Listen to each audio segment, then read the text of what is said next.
So, hi everybody, this is Mark. Um, Wendy and Travis are also with us. Wendy Wilson and Travis are with us today, as usual.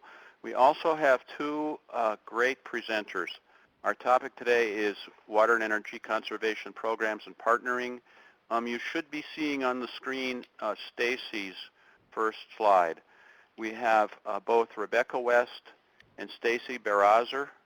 Rebecca's with Spartanburg, South Carolina, and Stacy's with the University of North Carolina. I'll provide a little more detailed introduction in a minute. But for Stacy and for Rebecca, we have several of our PLN, Peer Learning Network members working with utilities on the topic of water and energy conservation. And so it's a focal point for one of us. Much of this is centered in our peer group number 2, as we call it. And the plan today for the agenda was to do this in short segments so that neither one is talking too long, neither Stacy nor Rebecca. Stacy's going to go first. Then Rebecca might provide some brief comments, and we'll open it up for questions. You can put questions on the chat, and I may choose some of those, or you can unmute your phone and ask questions as we've done before. Then after the first round of questions, we'll have Rebecca talk. Stacy might add some comments. Then we're going to have Stacy talk again and Rebecca talk again. So we're doing a tag team thing here today, and we'll see how that works. But this way, they each have certain parts of their presentation that we'll do in this order. And again, we're encouraging lots of questions today because we know this is a topic for many of you. So I'll go into the introductions right now, and we'll get Stacy started in a minute. Stacy is a senior project director with the University of North Carolina Environmental Finance Center. She works directly with utilities. She actually works from a satellite office in Georgia, so I'm assuming she's really in Georgia today. She provides outreach services to local communities and has been with the Environmental Finance Center for some time. She also currently is working within the state of Tennessee under an EPA contract, helping utilities with their energy, or doing energy and resource audits for utilities. We also have Rebecca West, who will follow Stacy in the presentation order today. Rebecca is Deputy General Manager of Engineering and Technical Services for Spartanburg Water in Spartanburg, South Carolina. She's been in the water profession for 24 years. Currently with Spartanburg Water, Rebecca has a division of 9 wastewater facilities and 3 drinking water facilities. And among other things, Rebecca is a past president of the Water Environment Federation. So she has lots of experience. For those of you who were at River Rally, you may have seen Rebecca on a panel we had in the Friday afternoon session on water and energy conservation.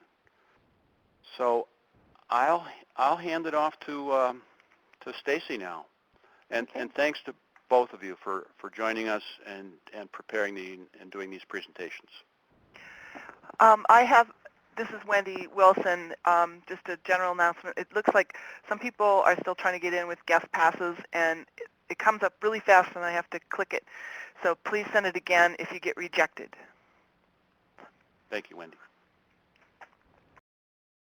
Okay, well, happy LEAP Day to everyone. I'm Stacy Baraza, as Mark introduced me, with the Environmental Finance Center. We are based at the University of North Carolina in Chapel Hill. I'll just tell you a little bit about the EFCs to start with.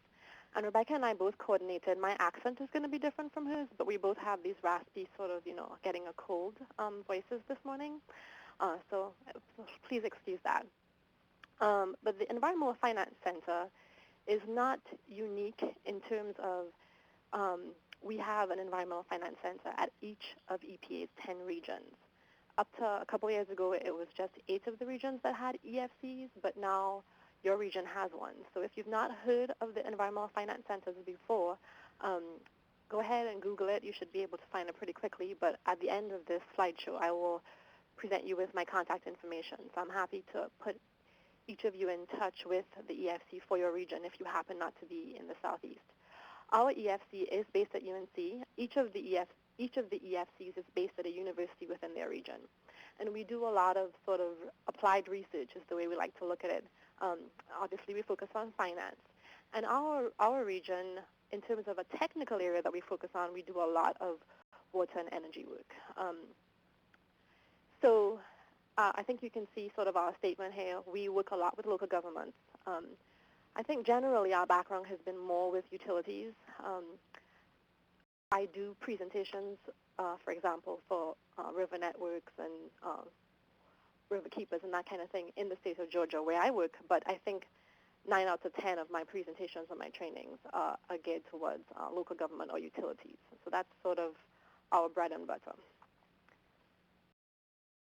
Okay, I'll give you a brief outline first of what I plan to talk about, and as Mark suggested, Rebecca and I are going to tag team here just to keep things interesting. So I'll give an overview of water and energy conservation, but from looking at the topic, the projects that you guys are working on in this network, some of you have a really good handle on this topic already, so I'm sure there are things that you can teach me on that. But for the sake of getting everyone on the same page, I'll mention some of the kind of overarching points. Then I want to spend some time on water pricing and water rates. That is important because that's how utilities generate the revenue to do their projects. And so it's really key that I think folks like you understand how they set their rates. And then at that point, Rebecca's going to come in, then I'll come back at the end with partnering with your water utility and give some suggestions just from our experience of the EFC on that. Okay, so the first sort of major bullet here. It's pretty obvious. One reason a water utility is interested in energy savings is for financial reasons. So the less water they treat, be it drinking water or wastewater, they consume less energy, and then they save money. It helps their bottom line. And we took the approach here in terms of this 1-hour webinar that we would not focus so much on the residential use of water and energy, but the actual utility, energy use at the utility. And some of the statistics that I was able to find is that energy represents the largest controllable cost of providing water or wastewater services. They have some numbers there of treatment plants in the U.S. and, energy representing about 1/3 of the total plant operation and maintenance costs. So that is pretty substantial when you look at the number of plants that we have in the country. Stacy, this is Mark. Yes. Are you intending to go through your slides? I was going to go up to slide number 12 before I hand it back to Rebecca. Did I misunderstand, Mark? No. No, we're just, having trouble. It wasn't progressing. Now it is. Oh, okay. All right. So how does it progress, Wendy? I'm clicking something here on my end. Okay, perhaps, I don't know, when I click something and it seemed to start working. So we missed your first slide, sorry. Okay. Let me just... Okay. I'm stuck on the first slide.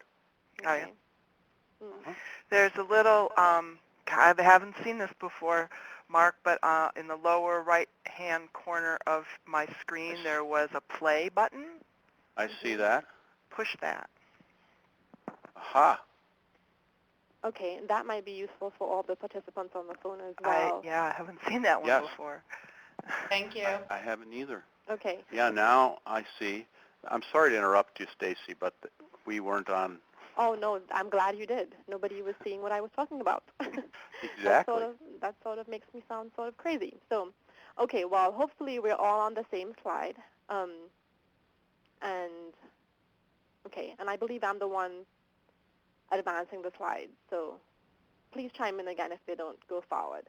But I was just kind of giving an overview of the amount of energy or the proportion of energy that water utilities, wastewater and water utilities in the U.S.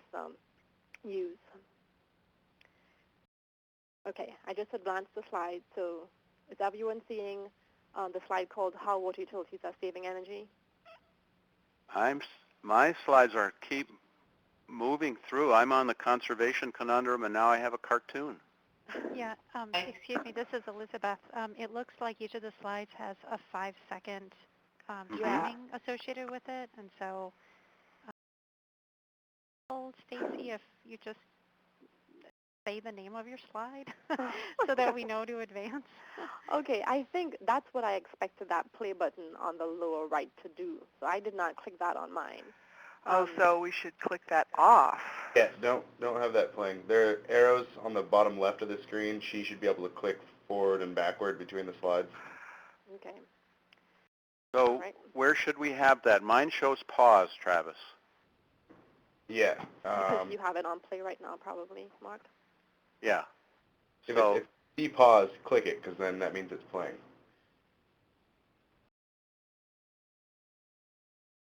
Okay, partnering with your water utilities, is that where you are? Actually, I'm on how water utilities are saving energy. I'm so sorry, this is a mess. Jeez. I'm so, What, is it towards the front still? Yes, there it is. 6. Okay.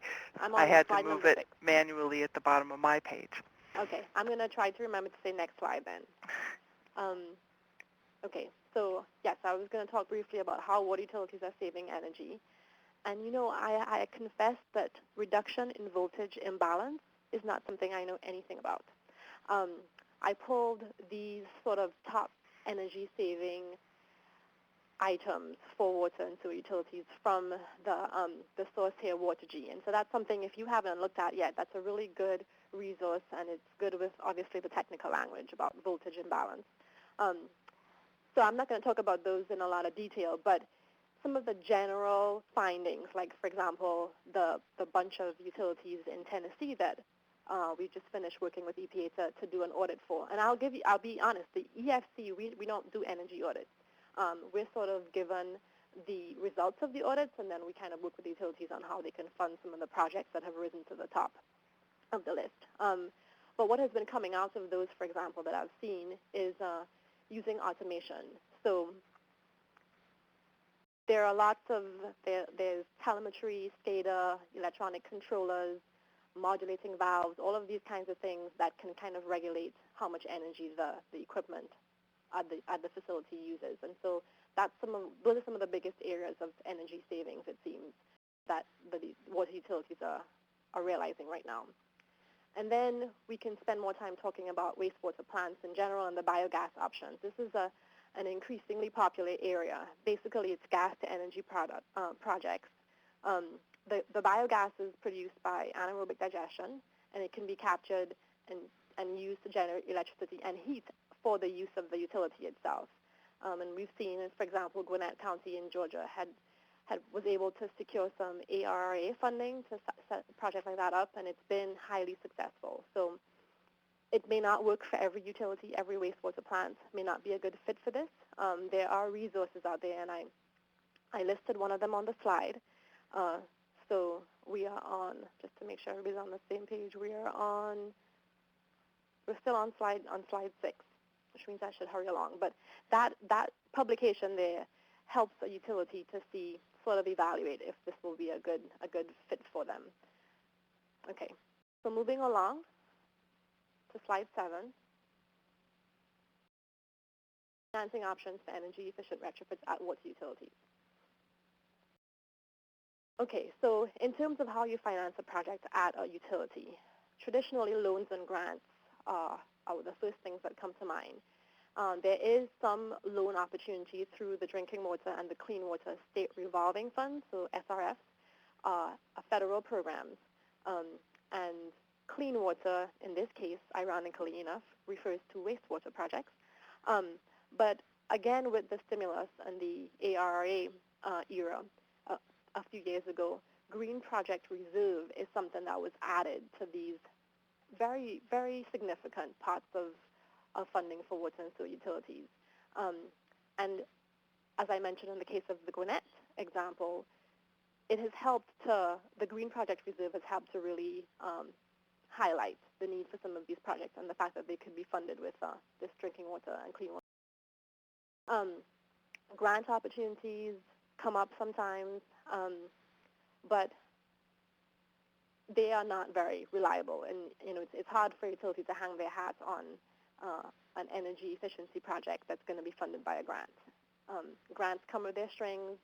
They sometimes have a very short window of opportunity, and sometimes utilities cannot get their energy projects prioritized enough so that they can make that window.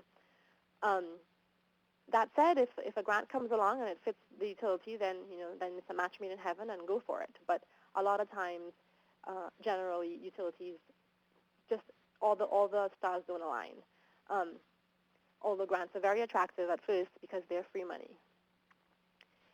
Getting an energy project into the utilities capital improvement plan, and I'll talk more about using the lingo or the language of the utilities sort of to get on the same page with them. And a capital improvement plan is something that's really important in terms of how utilities budget. And if you can get an energy project on the CIP, then it's a really good first step.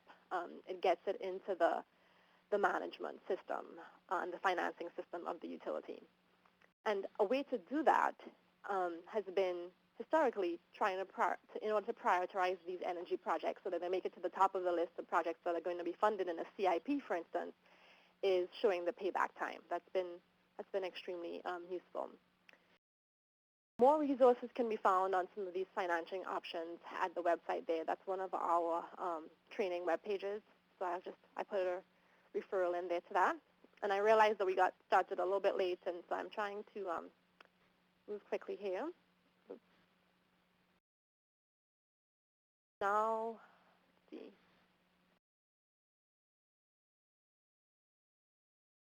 Water and pricing rates, sort of a section header.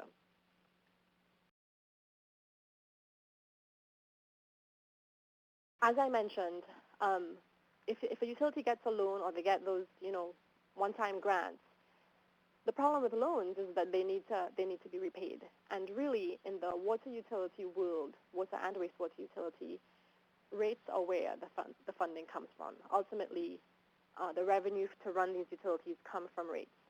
And so just a brief overview. I think most of you are familiar with the different types of rate structures, at least to some level, of water utilities.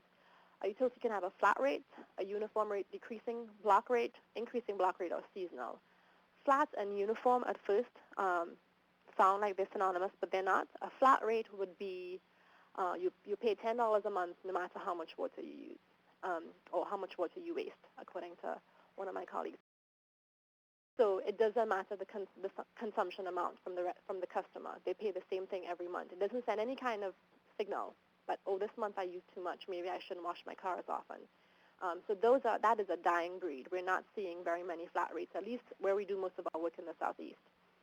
Uniform rate means that every increment of water costs the same. So every 1,000 gallons of water, for instance, costs the same.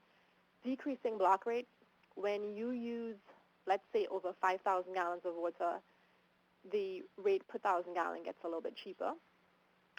Increasing block rate is the opposite. And increasing block rate is where we're seeing, at least in Georgia, there's been legislation to drive this, that all utilities are moving towards this increasing block rate. And the majority of them currently have increasing block rates. A seasonal rate is, we find that often in like beach communities, for instance, where they have a high population during the summer, for instance, and so then that makes sense. Won't spend too much more time on this, although it's an important concept to grasp, but usually if I do a live presentation, I ask someone this question. So I'll ask you guys, you don't have to answer unless you want to, you just think about it for a second. Did anyone tell me the difference between a flat and a uniform rate? I sort of gave you guys an overview of that. But if I'm a residential water customer and I'm being served by a utility that has a decreasing block rate, if I use 4,000 gallons of water this month and next month I use 5,000 gallons of water, when is my bill higher? So I have a decreasing block rate, and one month I use 4,000 gallons, next month I use 5,000. The word decreasing sort of gives some folks a misconception. Often people like to think that decreasing block rate, it triggers pretty extreme, sometimes incorrect ideas on wasting water. But in this case, you will pay more when you've used the higher amount of 5,000 gallons. So I hope that's pretty clear to everyone.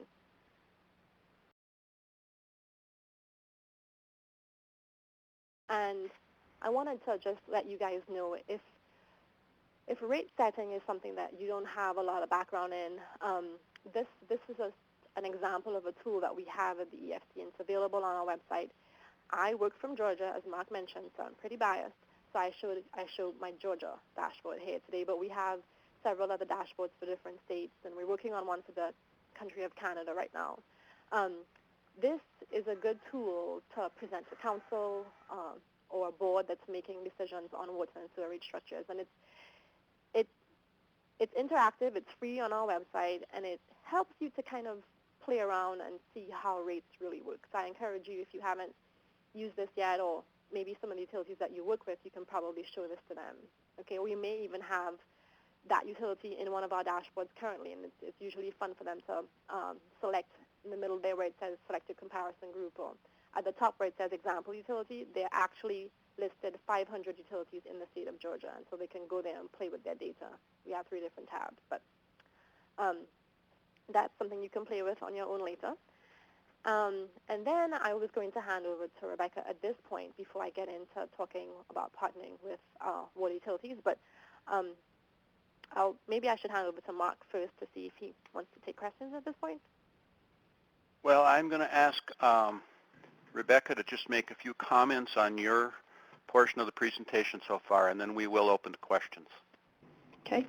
Thank you, Mark, and thank you, Stacy, for kicking us off.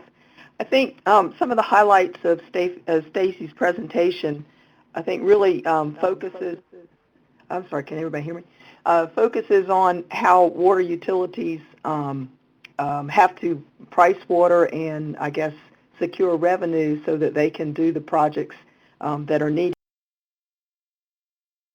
Trying to reduce our energy cost simply because in energy consumption, simply because it is a large budget item for the utility, but also it speaks to working towards more of a sustainable utility. And just to highlight a couple of items that Stacy also mentioned, the grant process is almost a dying breed in terms of revenue source for utilities. So we're having to become more creative with how do you come up with a rate structure that is not only affordable, but even exploring are there other private or public partnerships that could be used to support the revenue needs for a utility. So I'll speak a little more of that in my presentation. I thought it was very good highlights. Excuse me, are people seeing Rebecca's slides? No. No, because I was talking and not loading them yet.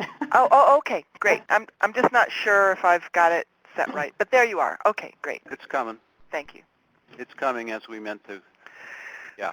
I'm going to open up for questions now, and I guess first I'll just, Amelia asked a question online here around the who's involved in the capital improvement plan and how outsiders can influence that process. So Stacy or Rebecca? Oh, Stacy is typing on it. Rebecca, what's your view of this? I think in terms of the capital improvement plan, that is a process that utilities typically build into their annual budget process, which I would believe is there's an opportunity for the public to participate in either public meetings as that's being presented to commissions or boards for approval. Because of the magnitude of capital improvement plans, in terms of the revenue demands for that, it clearly is built into any bond issuance.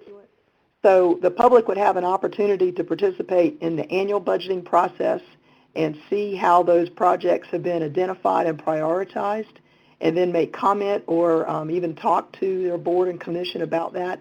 And then another opportunity is when a utility goes out for a bond issuance. Again, those projects have to be identified in those bond security. So there's another opportunity to discuss with the commission and the utility how those decisions were made and what's the priority of these projects. Okay. And would you agree that, as Stacy said, that's a key place to pay attention to projects, or what's your reaction to that? I would think that's a key place. Another opportunity, a lot of utilities provide annual reports to their customers, and oftentimes key projects are identified in those annual reports. And it's also pretty commonplace for utilities to now highlight this on their websites.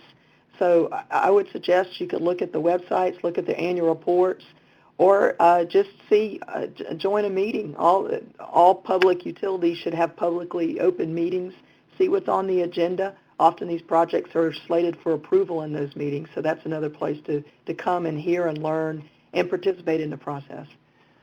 And Rebecca, a little more than I'm going to highlight. Liz Paul just online put a question that people who are in the PLN are working with both private and public utilities.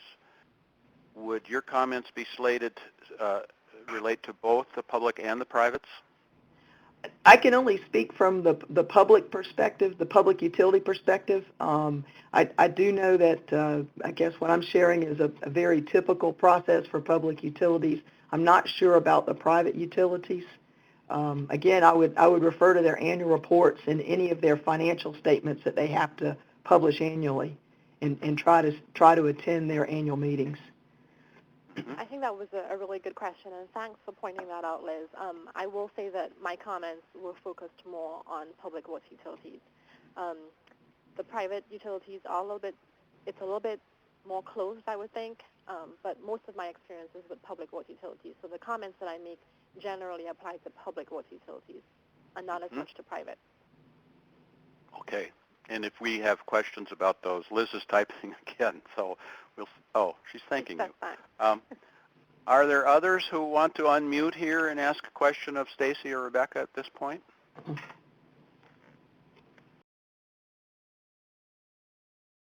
Then I'm going to ask Rebecca to get started with her portion of the presentation. Go ahead, Rebecca. Okay, thank you, Mark. And again, I apologize for my voice this morning or this afternoon, depending on when you're joining us. And thank you, Mark and Stacy and Wendy for allowing me to be a part of this today. I want to share just a little bit of background of the perspective from which I'll be speaking today. As mentioned, I have worked for water utilities pretty much all of my career, and right now I work in Spartanburg, South Carolina for Spartanburg Water.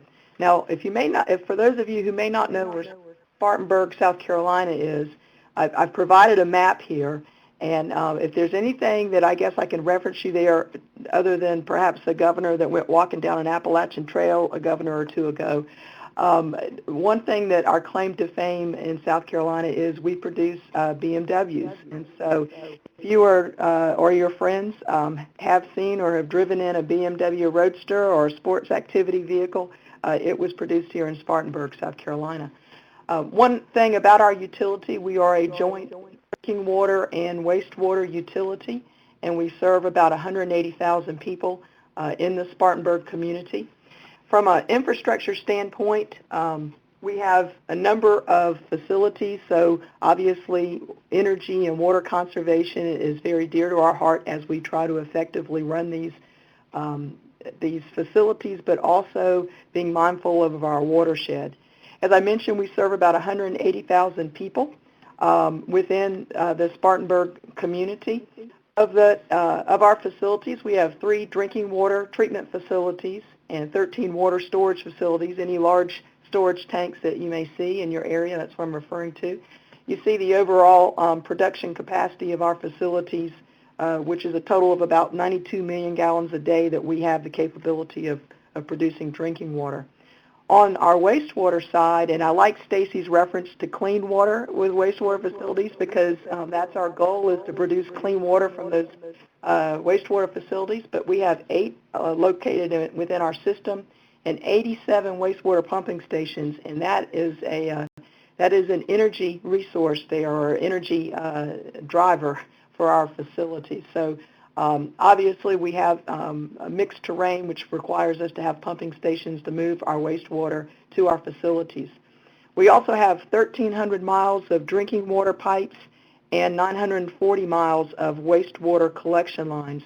I share that with you because I think one driver for energy usage when it comes to utilities is not only cleaning water and producing water for our customers, but also distributing that water to our customers. And you can imagine the energy it may take. We try to take advantage of gravity through most of our system, but to move water through 1,300 miles of pipe and to maintain the pressure needed for public health, but also fire protection, requires energy.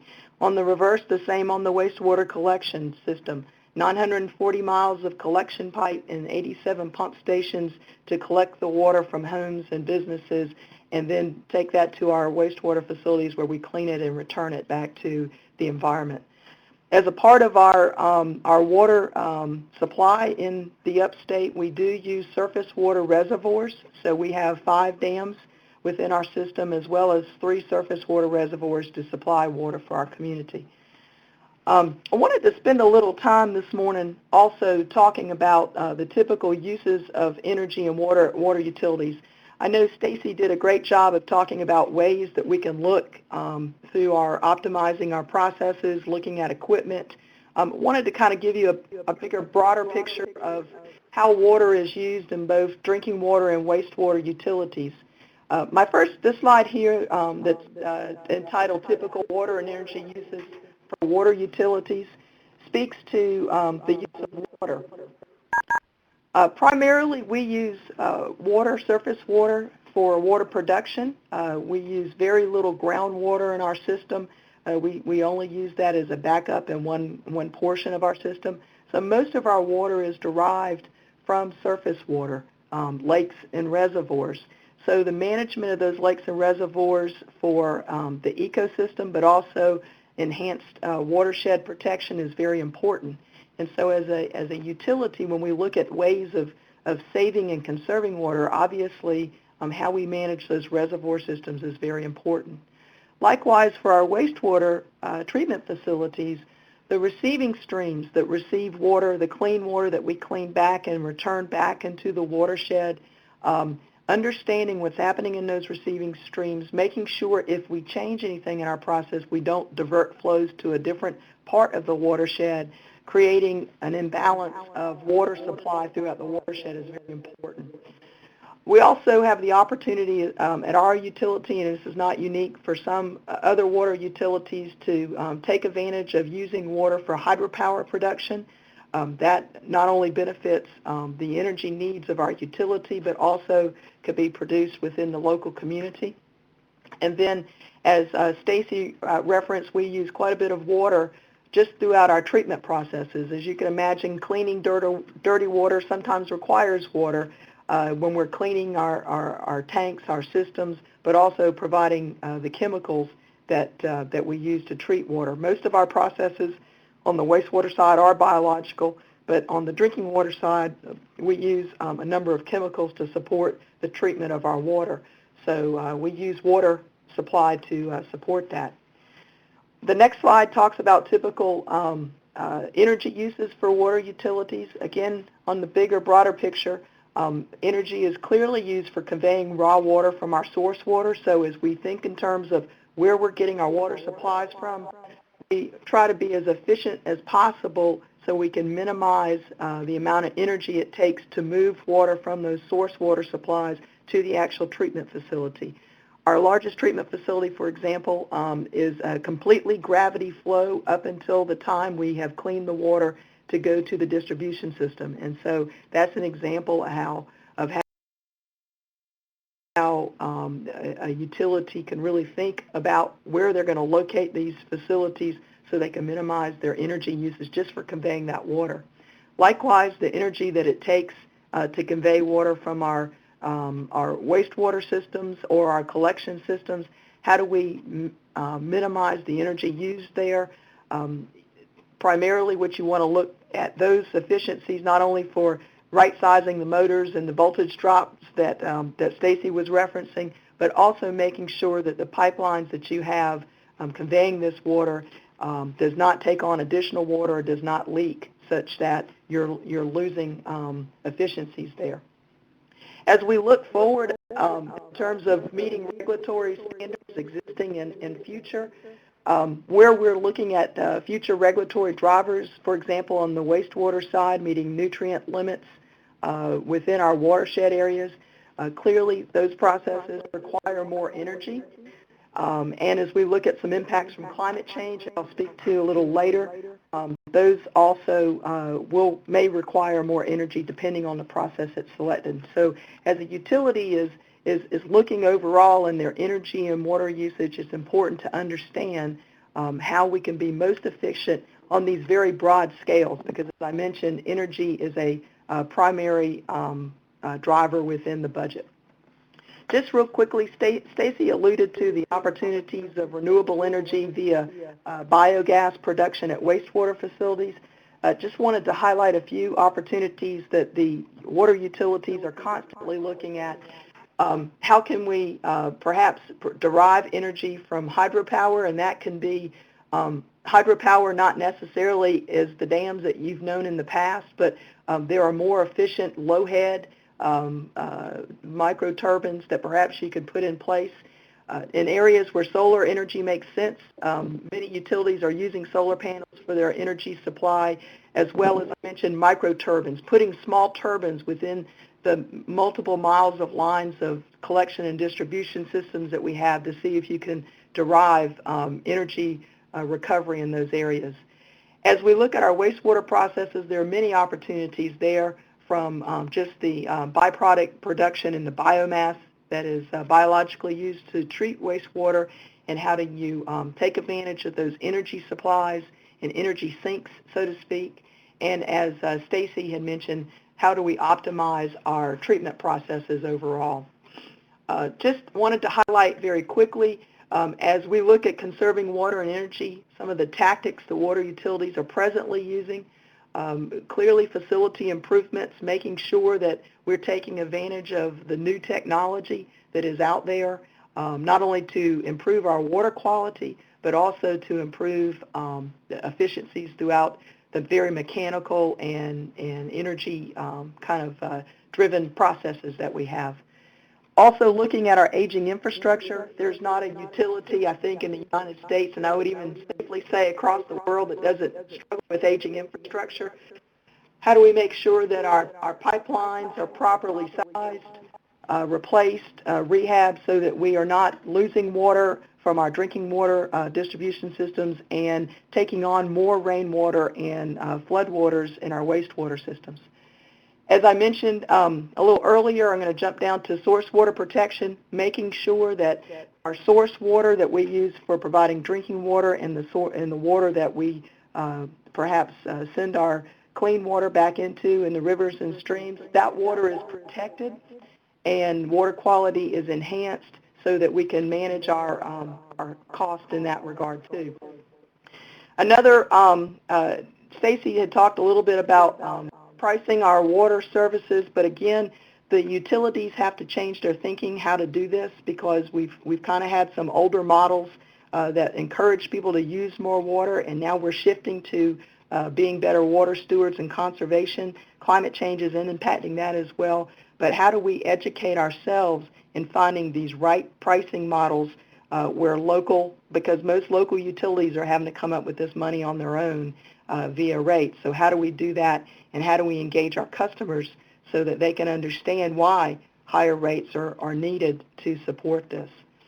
And then my last slide before I transition back over is, again, some challenges that water utilities face in conserving water and energy. I think it's fair to just talk about the things that we have to think about, that water utilities have to think about. The financial challenges of aging infrastructure, that has clearly been unfunded for too long. The grant funds, the money from the federal government and even local governments that used to be available is really no longer available. So how do we begin taking care of our aging infrastructure? How do we change how we think about pricing water services? Again, this is going to take some creativity, because there is just a maximum affordable rate that communities can absorb. So how do you come up with the capital needs that are driving many of the costs for utilities? And many utilities right now are almost over-leveraged. The debt loads for many utilities is almost astounding as you dig into some of the details of that.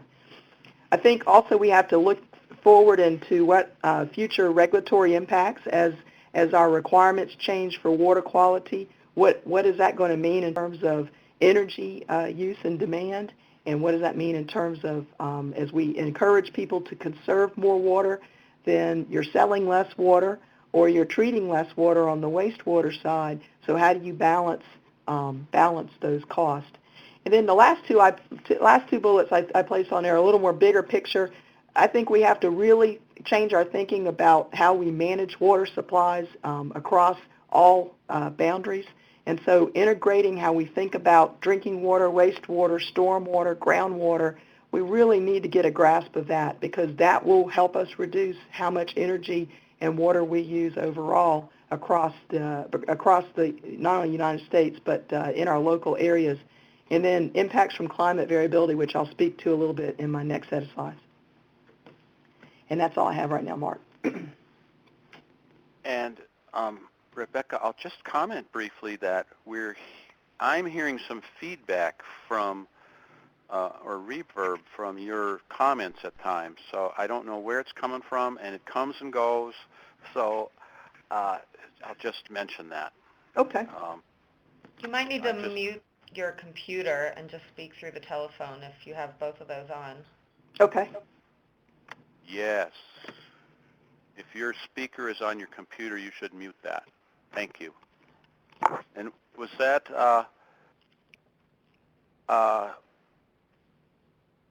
and Stacy, did you have any comments on what Rebecca shared with us? Sure.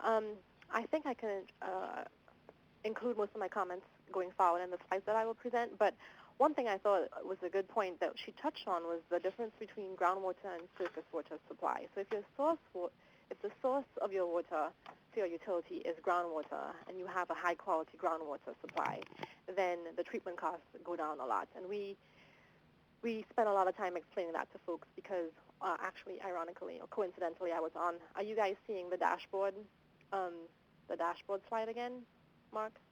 No. I'm seeing your cover slide. Okay. Oh, I'm seeing I can click on one of your slides. Okay. Yours show different than Rebecca's.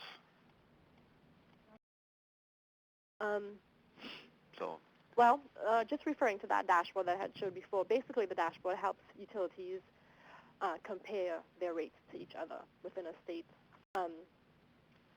But you have to compare with caution, I guess, is where I'm going with this. If you have a really high quality, usually a groundwater supply as your source, then it costs less to treat your water, and so maybe your rates can afford to be a little bit lower than your neighbors sometimes if they have a surface water quality issue.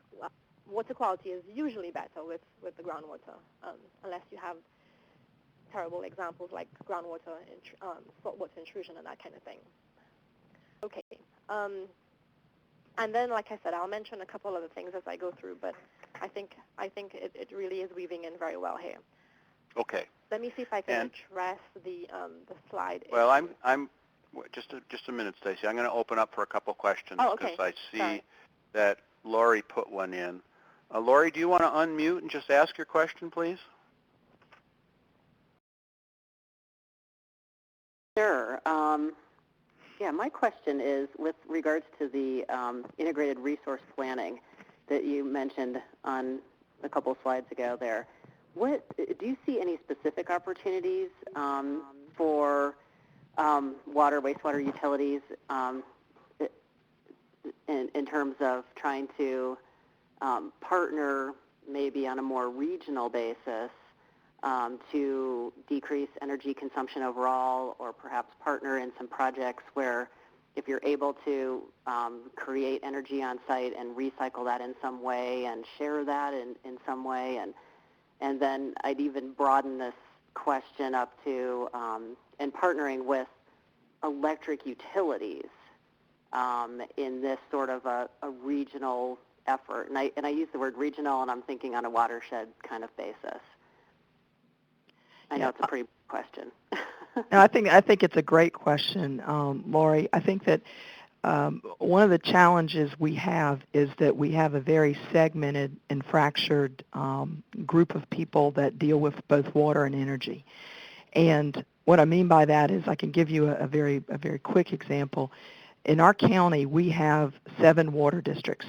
Of those 7 water districts, I sell water to 5 of those water districts. Now, as we look at this, the water planning, the energy it uses to clean and treat and move all that water, there's very little coordination between those 7 different utilities. And I think that we really need to push, however we need to push, that we get more watershed regional planning on not just drinking water facilities, but wastewater facilities. Where are you siting these so that we could take advantage perhaps of existing infrastructure, other planning that's being done, so that you can either generate electricity in a small area and share that, or perhaps not even build some facilities so that you then don't, create an energy demand, because with facilities comes the need for power. So I think that looking at that overall, I think another big picture references what Stacy was just talking about with groundwater supplies. If we don't get a handle on how to overall improve water quality in the watersheds, it's going to drive our treatment cost and our pumping cost and everything else even higher. So what do you do to impact water quality in a watershed is going to eventually translate into how you can conserve energy and how you can conserve water. And that's just not being done, or at least it's not being done in this part of the United States. So. Other follow-up, Lori? No, thank you. That's, well, actually, yeah, one other follow-up. Do you know of any of this level of planning that's going on in other countries in the world? Well, actually, South Korea is doing actually a very good job of this. And I say that because I've had a chance to work with some utilities there because they've truly taken a watershed mindset. There's also some examples in parts of Asia. I would have to parts of Europe, more so probably between Germany and even Sweden. There's some examples there. And I'll be happy to get you some details if you would like, but I think they're grasping that this needs to be done. And the challenge I see that we have in the United States is that we have some fiercely independent opinions on how it should be done, and I think overcoming that will be a big step for us. I'll just chime in there. Yeah, in Europe they have taken this approach more. Australia as well. At a conference recently, the Australians and Holland, they have managed to reduce the number of water utilities they have by sort of regionalizing drastically in the last 5-6 years. In the case of Holland, they have around 10 water utilities for the whole country. Together, they sort of form a consortium, and the utilities pay sort of dues to a research organization. Maybe because I work in an organization, but it's a very healthy model, I think. Depending on the utility size, they pay dues to this research organization. The research is done based on the issues that the utilities are facing and the watershed scale type issues, and it seems like a very successful model. At this conference in Germany last year, it resulted in Holland having a lot of cutting-edge practices to share. The conference, but that model that they've developed there is causing them to be, like I said, practices. Really interesting, and I would love if both of you are able to pass on some specific references, maybe to Wendy. I would love to learn more about that, follow up on some of those resources, and then really dive into it to see what are the drivers there, that are different than what we have here in the United States. But thanks for that information. Okay, sure. And Stacy, I am going to hand back to you. We're I guess not surprisingly, a little behind. So, and I think the questions are clearly the key part of this for us. So I'll hand back to you, Stacy. So go ahead. Okay, well, Mark, I'll try to speed up, but feel free to interrupt me and let me know if I need to speed up more or just stop or whatever. Okay. Okay? Thank you. All right, and I hope the slides are working out. I am now on slide 12, called Partnering with Your Water Utility, Understanding the Utility's Challenges. For some reason, Stacy, this is Wendy. It seems to be when I click, it moves forward for you. So just tell me when you need to move forward. That's great, Wendy. I'll say next slide. Okay, next slide, please. Try it now. 13? Yes. It does not, so I will have to click my own. That's fine. So the next slide, I wanted to just frame the issue of what we call the conservation conundrum. And the purpose of this section is if you want to sit down at the table and dialogue with someone else or some other entity about how you can reach your goals and theirs, you need to sort of establish some level of a baseline. You need to understand the issues that they are facing and how they view the world, in essence. And so that's what I'm trying to get at here. A major problem that utilities are currently facing is what we call the conservation conundrum, where, as Rebecca highlighted, they are, for good reason, being forced to have their customers lower their consumption. But, you know, Coca-Cola isn't going around trying to get people to buy less Coca-Cola products. There are not too many viable businesses that thrive by encouraging their customers to use less of their products. And that's the reality. And so that's an issue for them. In the case where there is some regulatory input, for example, a few years ago in Georgia, there was a terrible drought, probably worst on record, and the state came in and said each utility needs to reduce their withdrawal from their source water supply by 10%. And, you know, they have to do that somehow, and they introduced really strict limitations. But then it affects their revenue, and so the next thing the customer sees is an increase in their bill, and that sends a bad public relations message. So next slide here. You know, the customers notice that. So I did what you asked me to do. I did use less water, and now my rates have gone up. So essentially, I, as a customer, have a bigger bill for less of the product, and that is something that utilities are really grappling with. And it's really hurting their image, and it's a major public relations issue for them. This cartoon came from North Carolina, where you can see the date back there, but it's still very relevant. Now I am on the next slide. It's called What About Expenses, and it's slide 15, Wendy. This, in a nutshell, now I could have, if I was willing to put in the work, I could have used Rebecca's data for Spartanburg here, but I actually got this chart from a utility manager. Doug Bean is no longer he's no longer director of the Charlotte utility, but he put this together, and I think it speaks greater volumes because it was put together by another entity. So as a utility, they put this together to send the message. The blue areas are the areas that are variable. The gray areas are fixed.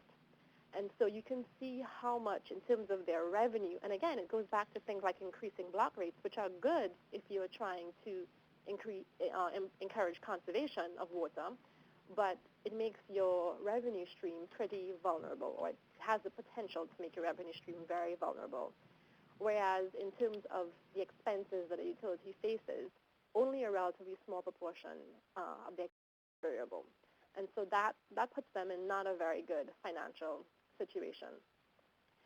I would refer to a slide I had before where it said energy represents the largest controllable cost of providing water and wastewater services, but it's still, it's still a fairly small area that they can control. And so this is what the industry is faced with. And again, trying to get on their page and see where their issues are, what they're grappling with daily.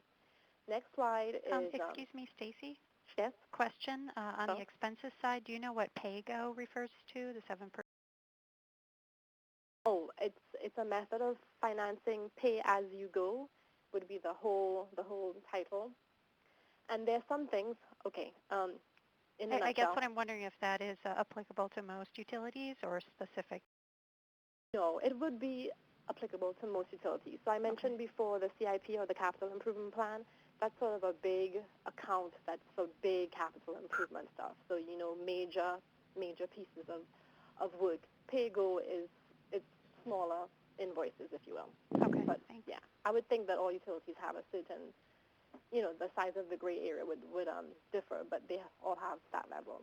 And Rebecca can jump in here and interrupt me if she wants to add anything on that. But Yeah, I was just going to add, I think more utilities are moving to that because their debt service is very much in line with what Stacy's showing. So you've got to rehab and repair, and that's where that cost comes from. moving on to slide 16 now. And this is just a little bit about lingo and language, using the same words. And I think this is important because the utilities are facing regulatory pressure. The federal government, for instance, is telling them that they have to institute certain practices. And it's good to know what the new buzzwords are in terms of your relationship and your conversations with water utilities. And I threw up a few here. I'm not going to go into them in a whole lot of detail, but in terms of energy management, something that you want to manager benchmarking, and it's an energy tracking or benchmarking tool that was developed by U.S. Department of Energy and the U.S. EPA working together. It's a national database, and it basically ranks a utility. So if utility gets a score of 50, it means they're in the middle of the range of ranked plants. So that's a useful index, if you will, or a benchmark. Stacy, do they have these for drinking water facilities also? As far as I know, Portfolio Manager benchmarking right now is wastewater specific. I don't think that they have a similar tool, at least not yet, for drinking water. Another term is the Energy Management Systems and Plan, Do, Check, Act Management Framework. I'll talk about those together because I mentioned the Tennessee group that we are working with right now. Well, this is not the first, and hopefully it won't be the last state that's doing this process with a group of utilities. The federal EPA and different regions of EPA, this is probably the fourth region that's rolled out this, where they're trying to have a collaboration, if you will, between several utilities. That it's a voluntary process at this point. Several utilities in each state working with the EPA region and the headquarters folks, going and actually doing audits and training on how you can finance some of the projects that have. They're really. These are their two buzz terms here: Plan, Do, Check, Act. So it's just some lingo you should be aware of. If you just Google them, you'll see a lot of stuff. If you want to go into a meeting with your utility, they're good terms to mention because chances are they've heard it from higher up that they should be looking at these kinds of things. Quickly, request for proposals for energy service companies. The utility doesn't have to go this on their own. They're these third-party contractors, if you will, that the utility can work with. Whenever you set up a contract, and in a lot of cases for water and wastewater utilities, this is a new area of contracting or even issuing RFPs. And so there's a document or a tool online, and I have the link there that you can kind of lays out do's and don'ts in terms of issuing RFPs for these kinds of companies. Stacy, is the portfolio manager benchmarking information available to the public, or is that kind of like a secret thing? I'm not sure if exactly secret would be the best word, but I don't think you can just go online and download, an Excel file with a list of all of the utilities. It's sort of a voluntary opt-in process. So if you approach a utility, you might ask them, if they have engaged in this process and if they can share their score with you.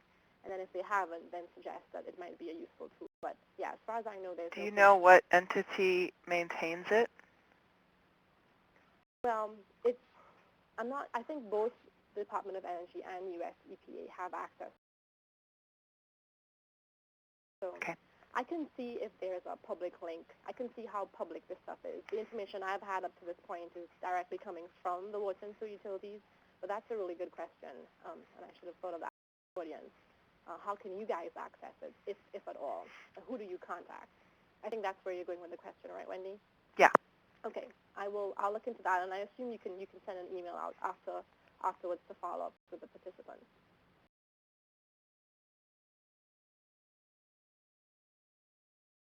I'm just going to spend a second on this new normal concept. Some utilities, it's very tempting, to have your head in the sand and not accept that per capita water use is going down. And so I've had water utilities tell me, well, we're not going to push this conservation thing. Well, you don't have to. It's going to happen anyway, is what I try to say. They may as well plan for the conservation. They may as well plan for lower per capita use and plan to sell less water, because there are powers outside of them, external powers that are driving, water consumption down. And these are examples, and this is just an example of, you have one column showing what things were looking like in 1994, and then with WaterSense, those numbers have gone down even more. Getting to tell you, I'm now on slide 21, and I'll run through these quickly, and then, we'll have some time for questions, hopefully, if there's something that you really wanted to ask about. So this is just sort of an overview slide. On slide 20, we're talking about, here I have a couple of different models. That's what this section is about. The way utilities have done their business forever, historically in this country and in most other countries, has been the more water they sell, the more money the more revenue they generate. And that has to change. We need to tweak the model, the utility business model, or eventually come up with a new model altogether. We have to sell service and not gallons of water. Otherwise, you're always going to have this recurring, it's like a downward spiral of when people conserve or building codes improve and water consumption is reduced, you have to raise your rates, and it doesn't send a good message. So some of these, I feel like I don't really have time to really get into these very much, but these are a few different models that we suggest, and some of the utilities are really looking into if they can move their rate structure towards one of these. So the inspiration for this one, annually adjusted base charges, comes from the energy sector, where right now, water utilities tend to have a set base charge. So in Georgia, the base charge, the median base charge or the average base charge is like $12.23. Well, maybe we can adjust that base charge based on the customer's use last year or the historic use. And so if you do a really good job of conserving water at your house, your base charge might be smaller than mine. It's a pretty revolutionary idea. I'm glad Rebecca's not coming back on. She may not like some of these. They're cutting edge, and they are, outside the box, but I think they deserve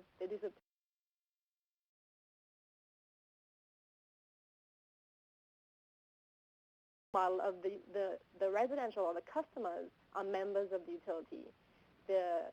So Rebecca's utility, Spartanburg, will make predictions of what they need in terms of revenue for the next year, and then they charge rates based on that, and if they overshoot, then they give everybody a check with the difference.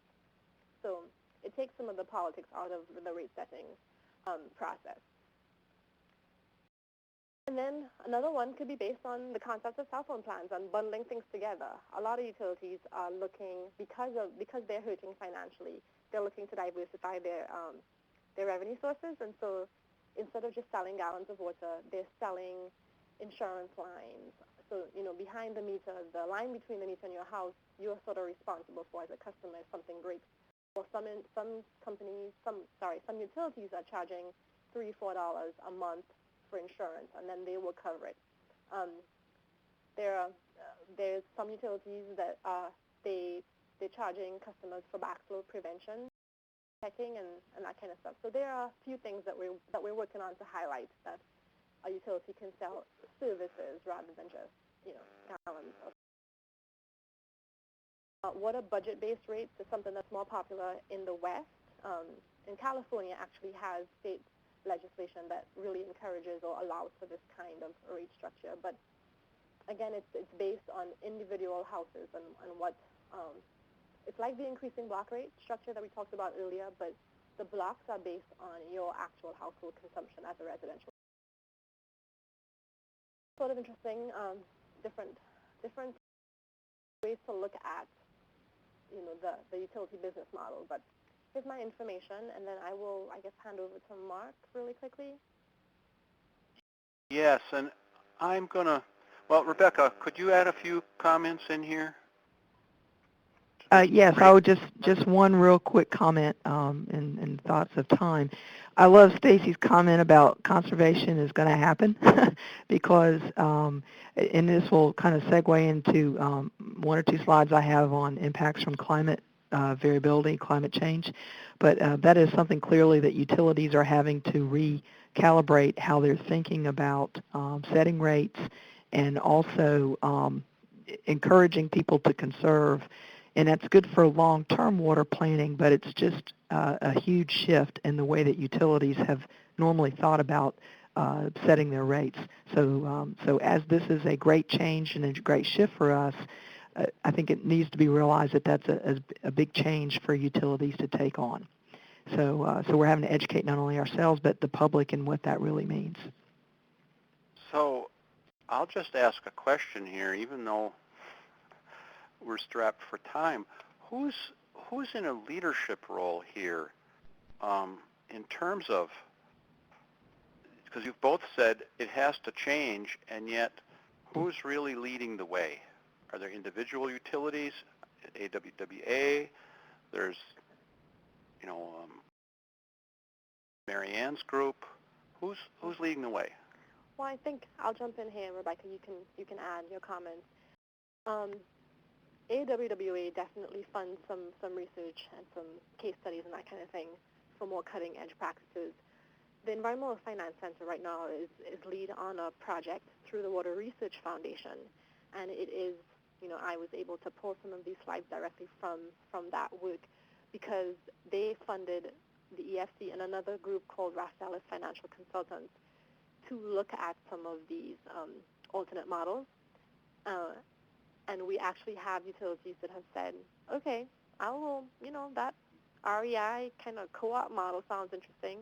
What will my revenue look like if I switch to that?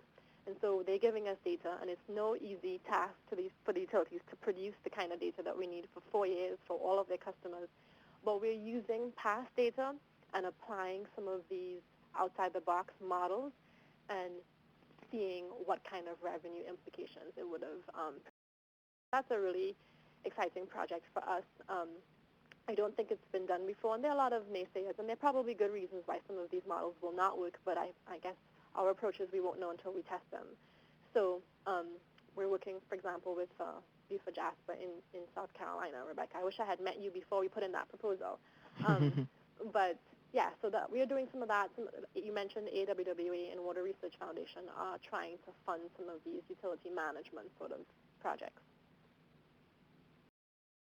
Yeah, I think another resource just from the utility perspective in terms of leadership, EPA has worked closely with several of the water associations, professional associations, the American Water Works Association, Water Environment Federation, NAWQA, which is a kind of a lobbying arm of the wastewater organizations, and AMWA, to develop a program called the Effective Utility Management Program. And a part of that program deals with financial viability. And so it clearly starts to set, standards, examples, best practices for utilities to make this change in their utility. I think what you're also seeing is the public. I mean, in some communities, they're going back to their utilities and say, we want you to be sustainable. I think as climate change has started to impact some utilities, and you're having to tell people to conserve water, but then you're not covering your cost for doing business, and then you have to raise rates. I think that clearly is sending a message from the communities to the elected officials and utility managers. Something needs to change. And so I think that's leading a bit of that. But in terms of one big coordinated effort, Mark, I don't see that that's happening. I think it's very much in pockets, or at least that's the experience in the United States. Okay.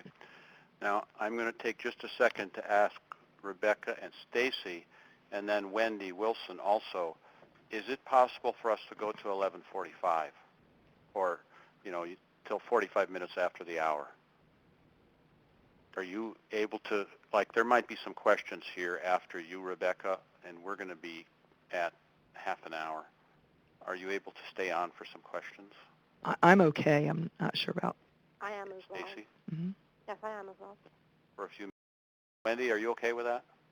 Sure. Okay. Then, thanks. Then, Rebecca, could you lead us through the last part of your presentation, and then after that, we're going to have general discussion. Certainly. I think there was a question raised earlier in preparation to maybe talk about climate change or climate change impacts. So I've put 2 slides in, and I want to speak to that because one thing that utilities are realizing, especially water utilities, is that these big changes that we have seen with climate is really starting to impact how we have to manage the utility, but also in reference to water conservation and energy conservation has an impact there as well. I'm going to give you just a snapshot example from our utility. Obviously, we're in the southeast of the United States, but we have seen recently persistent droughts year after year where we've had just kind of extreme drought conditions, extreme in the southeast of the United States, not extreme as compared to what is experienced in the western part of the United States.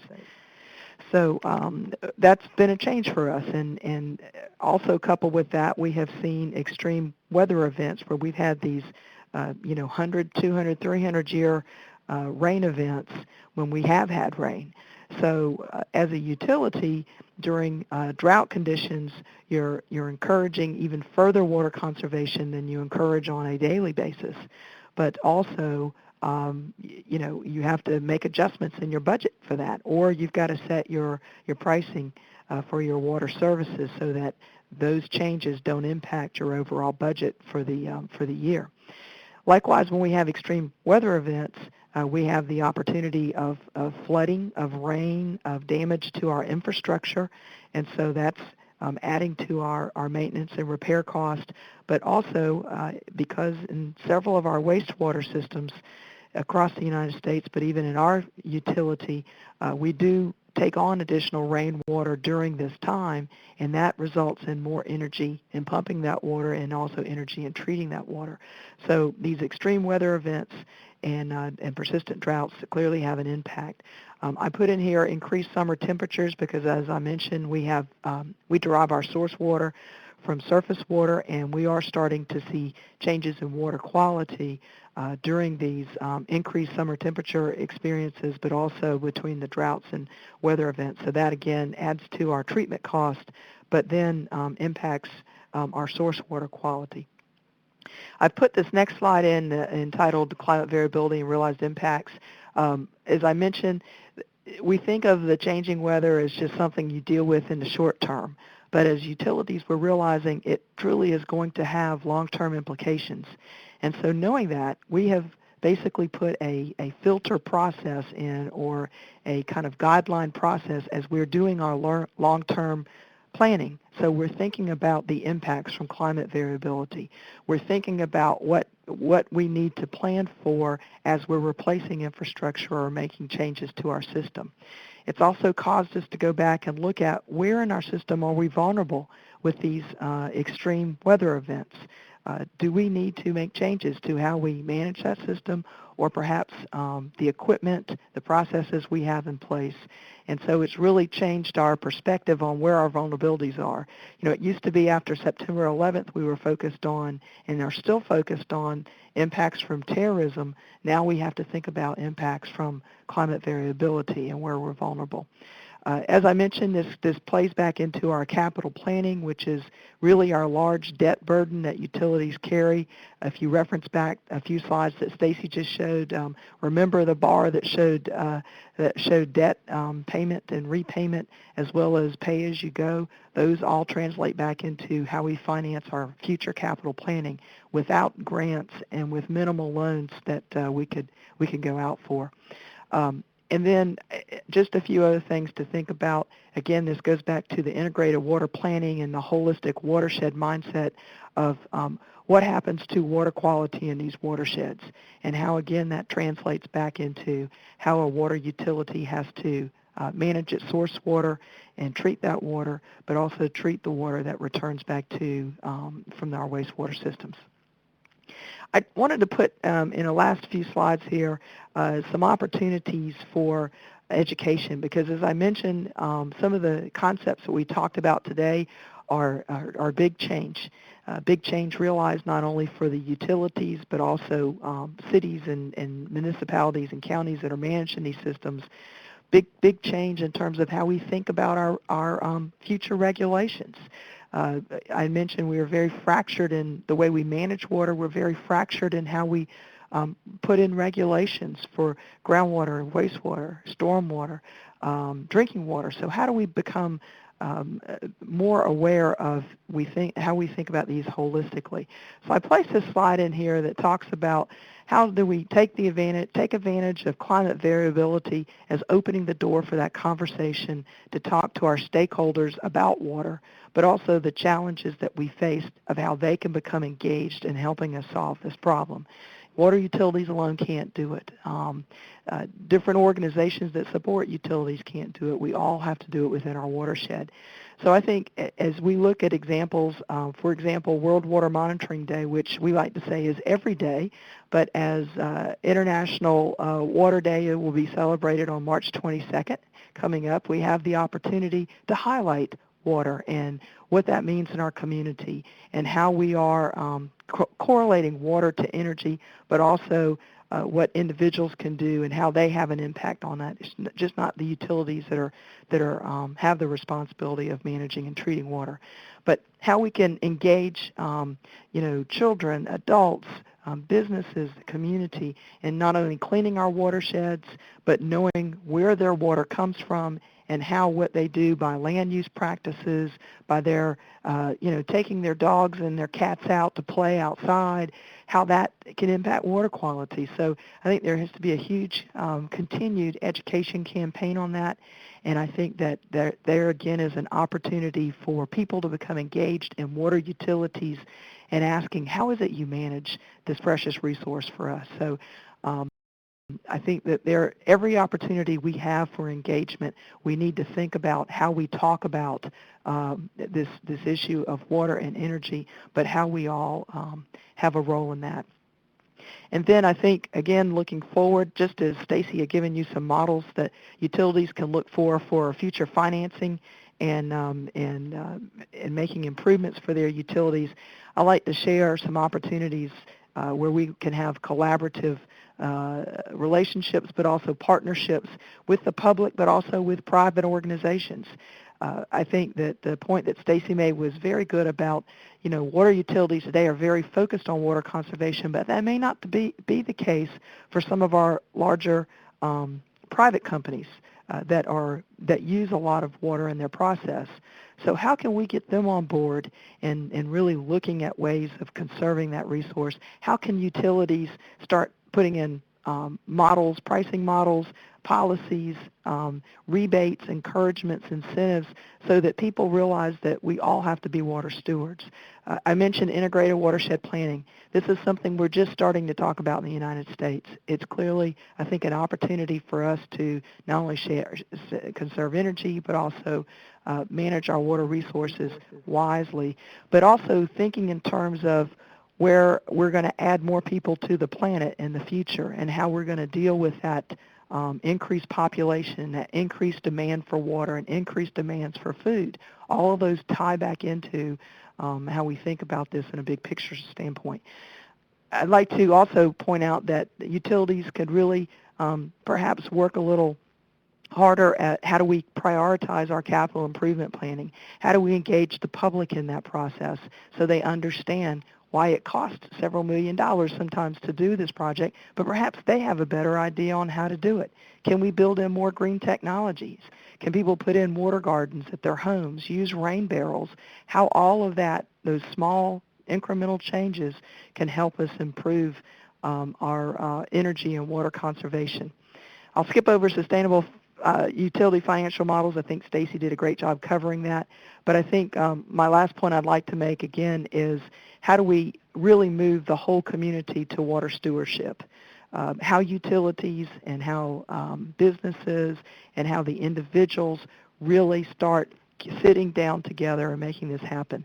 And I think that really has to be a concerted effort. So I hope that, as water utilities, we start talking about how to do that, how engaging the public more. It used to be we didn't want to talk to anyone. We just want to do our job. And, if you didn't hear from us and there weren't any complaints and life was good. Well, that's the change of mindset that we've had with utilities to now say, how can we better engage our customers? How can we better engage the community? Because we can't do this alone. But also, we need to help them be wise in terms of how they're using water. So I think there are numerous examples of how to start this. I know for our utility, we certainly like to get people out in the watershed. We do a lot of monitoring in the watershed. We do paddling events. We do cleaning events, and all of that is focused to get people out in the watershed and allow us to start talking about water stewardship and how we work together to manage this resource for us. So with that, I'm gonna close.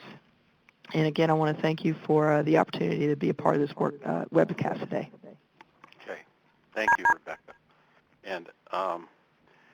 And your echo went away, by the way. So It's funny. I'm hearing some on this, so it may be my line, my phone line. I don't know. It was in your second portion. It was much louder. I'm going to first ask you to look at Elizabeth's question online there about how you incorporated climate projections. Sure, I could speak to a few minutes on that. One of the things we've done is, I would say, especially starting in 2005, when we started seeing such a fluctuation with climate in our area, we started tracking and working closely with NOAA, is our kind of local resource here, as well as some of our local universities, Clemson University specifically. Sorry, Stacy, we're in South Carolina. But in looking at what we have witnessed as climate patterns, we track this on a daily basis internally. And what I mean by that, we monitor our stream flows. We have gauging stations. We have groundwater monitoring areas within our system. And this allows us to track this and make decisions, especially when it comes to our reservoir. The other thing we were able to do is to engage USGS in a 4-year project that helped us to better understand what impacts the climate variability could have on water quality, specifically for our reservoir systems, because we wanted to make sure we have a plan in place that manages the buffers in our area, and so we wanted to make sure that plan was being effective in managing water quality, but also how do we build this into our projection of water usage and water demands in the future. So this was something we put in play about 2005, have been building on it. I'll be happy to give you far more details a little later, but we realize it's something that utilities just need to track, whether you're on the coast or in the desert or in an area as we are, which is relatively blessed for water, but has not been in the past couple of years. Thanks, Elizabeth, Rebecca. anything else? Yeah, thank you. I would be interested in receiving, Sure. because our project right now, among other things, is talking with what we're calling the water infrastructure and water utilities, wastewater, stormwater. In our partnership with NOAA,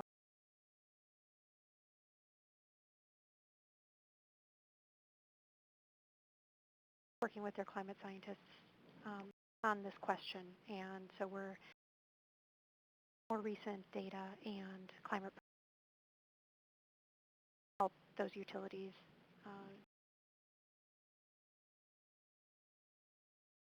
And I would add, Elizabeth, we didn't engage someone to do modeling per se on our reservoir. We've kind of done that in-house, but it actually married very well with what we did with USGS. So I can share some more practical applications that we applied. Okay. I'll send you an email. How does that Okay, sound? great. Okay, thanks. And Rebecca's email is up there, and just a reminder to the PLN that this presentation is being recorded today, so when it's available, if you need contact information or more information, it's you can look back through here. Well, Liz, I haven't heard from you much today, so do you have any follow-up questions? Well, I would just say that when you have to throw your Public Utilities Commission in the ring with you and your private multinational water utility, things get a lot messier. Because the PUC members are, of course, appointed by the governor. Right. So you get into this humongous statewide thing, and the smaller municipal public water utilities that I'm able to deal with, I mean, they are just much more approachable. They're much more flexible. All they have to do is go to the mayor and the city council and, you know, do their thing. So that's my little 2 cents. Okay. That goes back to your question about the private and the public utilities. Yeah. So, Yeah. okay. It's a really Well, good and point. I had a question. Kind of maybe does the EPA program? I mean, I don't remember you guys talking about the EPA program at all. I mean, that's the only other regulatory body that the privates have to work with, and the Climate Ready Utilities program. Is that a useful process for you, Rebecca, or what do you think? I'll say it is because I was involved in the development of that, but actually I think it does. I think it speaks also to the effective utility management program that EPA really spearheaded. So I see those as 2 resources that people can use to help drive some of this change.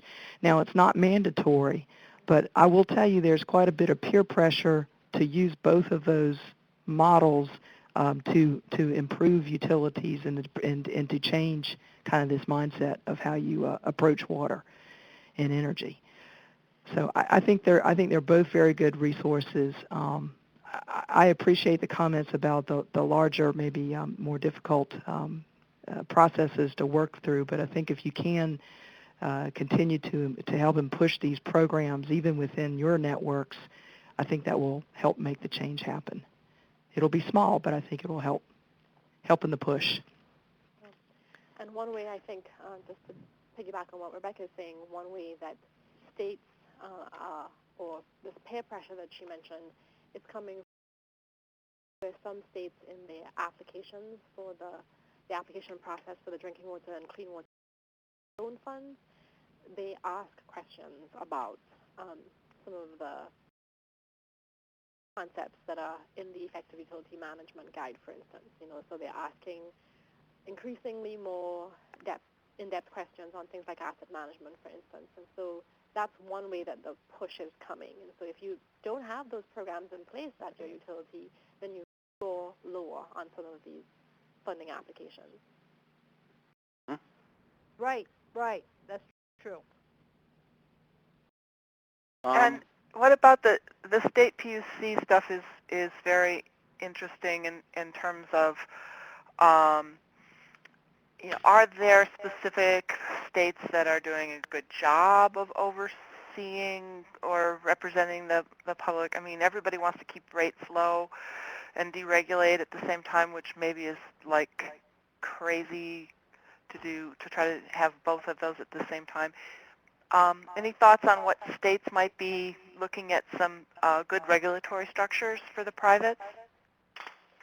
I think from our work, Pennsylvania, West Virginia, they have public utility commissions that do a little bit more regulation. They're more active. For example, in the state of Georgia, the Public Utility Commission here does not actually regulate water rates, and they don't regulate public water utilities very much at all. And so that's a question that I get a lot just because of our work on rates. People residential customers go to our website and see that we have some work on rates. They'll call me and say, well, our rates have gone up too high. You know, I used half as much water as I did last month and my rates have doubled. And what can you do about it, Stacey? Well, nothing. And I cannot even tell you who to call at the state level because that's just not the way Georgia is structured. So the Public Utility Commission here regulates gas and electricity and some private water utilities, but not public. So the approach in Georgia is that the oversight there is going to come from the election process at the local government level. So if a city council is not doing a good job with the rate setting, then they're not going to get voted into office next time. So it's a very different process, whereas states like West Virginia and Pennsylvania have a much more, they are much more directly involved in the management of things like rate setting. I'm going to ask Amelia, as one who's working on this issue a lot, if you have any things to chime in with. Am I muted? Not anymore. Not anymore. Okay, sorry. Well, I don't know that I have a specific comment to chime in on this, but I did have a question, which really had to do with the ways, if either of you know of ways in which the changing costs of energy are factored into utility plans, either short-term stuff or an upcoming energy efficiency project, or long-term planning. I don't know. My sense is that it's not really factored in extensively, or maybe there's not sophisticated modeling, but perhaps there are case examples in which water utilities have done that. I think peak shaving is one sort of low-hanging fruit that even smaller utilities that have, they can address this. So, but yeah, it depends on the utility, and unfortunately the utilities that are larger and have more resources are probably the ones doing this. I don't think it's general practice.